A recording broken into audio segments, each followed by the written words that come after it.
So guys, this video is fairly simple. So, I mean, the question really is, and I've never even, you'll see kind of my response, and I've never even thought about it. So this guy wants to go, and he's a budding photographer. Maybe he's been shooting for, I don't know. He had a couple pictures on his thing, and he asked the question of how much should I be charging guests at weddings to be downloading my images?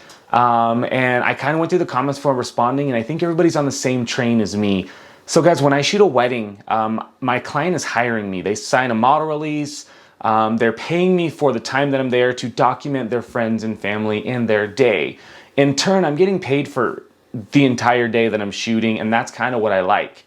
I have never actually wanted to charge guests or vendors to download the images. Not only is it a great way for me to market and promote myself, but it's a gift from the bride and groom to those clients. Now, I will have to say a lot of people assume that they're gonna have to pay for it. So a lot of people will come up to me and be like, hey, Jeramie, can you get a picture of me and my wife here? We're guests at the wedding, we're cousins of the bride and groom or whatever.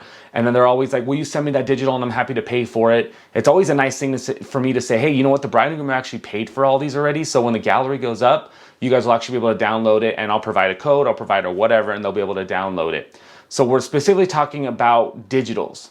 Prints, though, they can buy prints right through the gallery as well. The prints are not free, the prints are not gifted, they can buy those prints. And this gives you an opportunity, guys, to not only go and make some new clients, potential clients from this, but it also gives you an opportunity to make a little bit more money by going around and having your second shooter yourself during cocktail hour during the night and say, hey, can you guys get together? Let me just grab a quick picture of you. Are you a family? Let me grab a quick picture of you. And then ultimately goes in the gallery and they will be purchasing more. But say they don't buy anything, say they just get the digital. Well, now you have a new client who will share your social media, who will push you out, and potentially in the future, book you for a family shoot, book you for an engagement, book you for a wedding. There have been so many clients I have made. In fact, 2 days ago, I just shot a family and I went to their social media page to thank them again. And I saw where I first met them. I met them at a wedding 7 years ago, and I've been shooting them for about 8 years ago. So I've been shooting for 8 years every single year. If I charged them that first one, they might have thought differently of me, or they might not have even remembered me at that point. So being able to take these images and produce some financial income for myself, make some new friends, make some new clients. These clients tell other clients, those clients tell other clients, and go from there. But back to the original point, if you guys are trying to make extra money, $10, $15 for people downloading or purchasing digitals that you shoot at weddings, I promise you they will not be buying those. That's not why people go to weddings. They go to weddings to hang out. Imagine a photo booth sitting out there and all of a sudden you have to charge to use that photo booth. It's just not gonna work in that favor.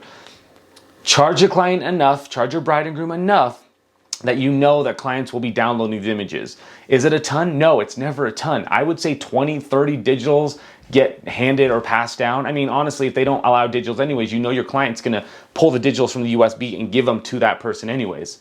So if you're trying to nitpick your clients this way, I would highly suggest looking at your business and figuring out why you're doing this.